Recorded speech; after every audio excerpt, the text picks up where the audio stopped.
वैकुंठ धाम, वह स्थान जहां कोई दुख नहीं है।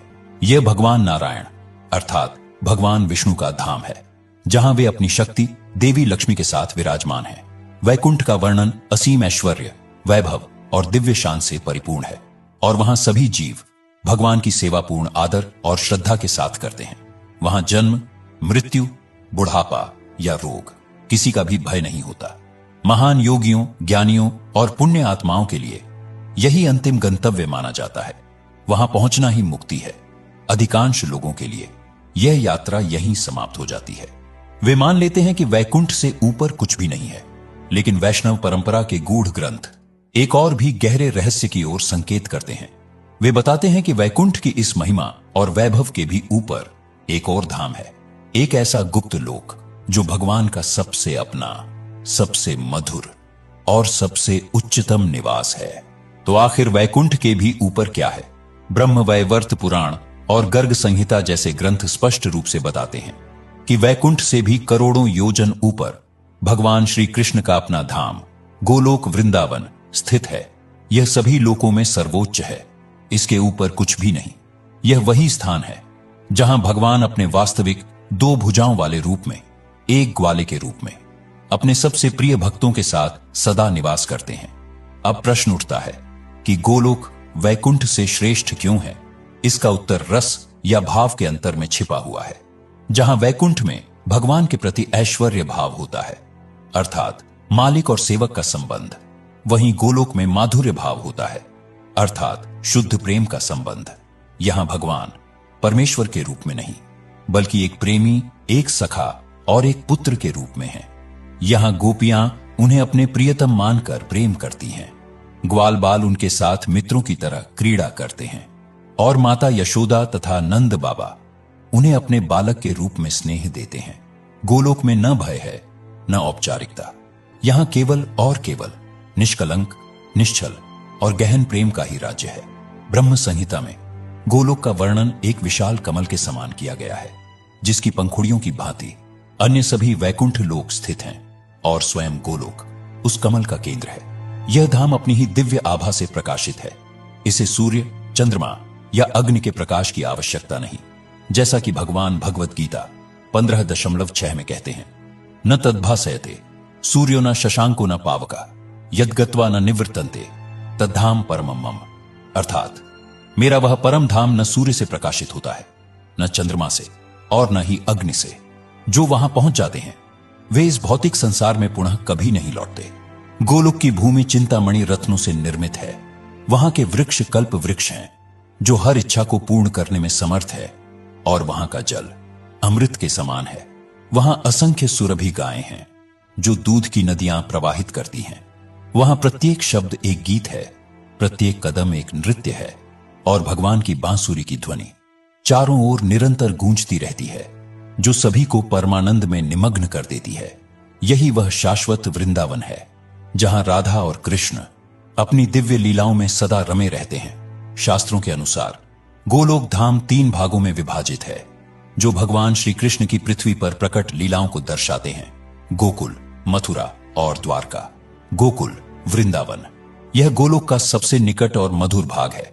यहीं भगवान की बाल लीलाएं और गोपियों के साथ रास लीलाएं सदा चलती रहती हैं। यहां केवल वही आत्माएं प्रवेश करती हैं जिनके भीतर माधुर्य भाव, अर्थात सखा, ममता या प्रेम का भाव जागृत हो चुका है। यही गोलोक का हृदय है। मथुरा यह गोकुल की अपेक्षा थोड़ा कम निकट है।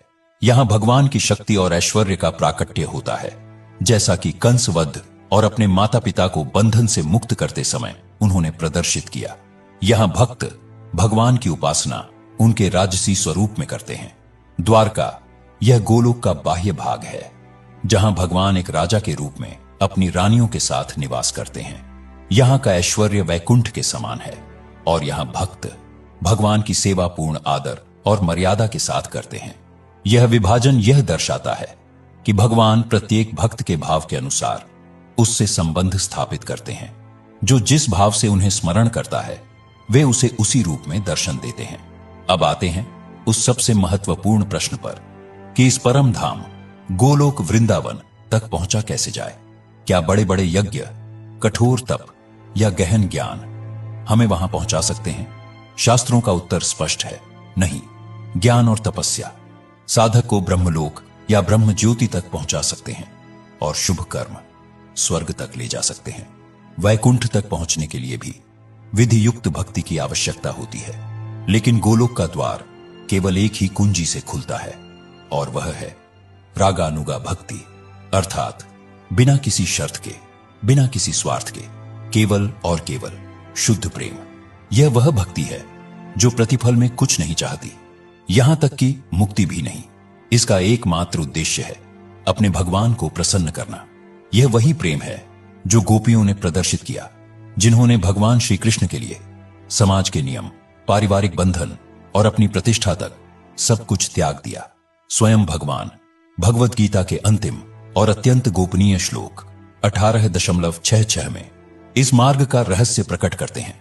सर्वधर्मान परित्यज्य मामेकम शरणम व्रज अहम त्वा सर्व पापेभ्यो मोक्षयिष्यामि मा शुचा, अर्थात सभी प्रकार के धर्मों का परित्याग कर केवल मेरी शरण में आओ, मैं तुम्हें समस्त पापों से मुक्त कर दूंगा, शोक मत करो। यही एकमात्र शरण गोलोक का मार्ग है। इसका अर्थ है अपने मन, बुद्धि और अहंकार को पूर्णतः भगवान के चरणों में समर्पित कर देना, और उनके प्रेम तथा उनकी सेवा को ही अपने जीवन का परम लक्ष्य बना लेना। यदि यह ज्ञान आपके हृदय को स्पर्श कर रहा है और आप भगवान की भक्ति के इस मधुर मार्ग के विषय में और जानना चाहते हैं, तो हमारे चैनल को अभी सब्सक्राइब अवश्य करें, ताकि आप हमारी आने वाली आध्यात्मिक यात्राओं से वंचित न रहें। कलयुग में इस भक्ति को प्राप्त करने का सबसे सरल और प्रभावी मार्ग नाम संकीर्तन बताया गया है, अर्थात भगवान के पवित्र नामों का जप। हरे कृष्ण कृष्ण कृष्ण हरे हरे, हरे राम राम राम हरे हरे। शास्त्रों के अनुसार इस कलयुग में जब अन्य मार्ग अत्यंत कठिन हो जाते हैं, केवल प्रेम और श्रद्धा के साथ भगवान के नाम का जप करने से ही मन शुद्ध होता है और हृदय में कृष्ण प्रेम जागृत होता है। और जब यह प्रेम की पुकार सच्ची और गहन हो जाती है, तब स्वयं भगवान उस आत्मा को अपने नित्य धाम गोलोक वृंदावन की ओर आकर्षित कर लेते हैं। तो आज हमने शास्त्रों के माध्यम से एक अद्भुत यात्रा की। हमने जाना कि किस प्रकार वैकुंठ के ऐश्वर्य से भी परे भगवान श्री कृष्ण का एक अपना मधुर और सर्वोच्च धाम है, जिसे गोलोक कहा जाता है। और सबसे महत्वपूर्ण बात, हमने यह रहस्य समझा कि इस परम धाम का मार्ग किसी कर्मकांड, ज्ञान या कठोर तपस्या से नहीं, बल्कि केवल सच्चे और निस्वार्थ प्रेममयी भक्ति से खुलता है।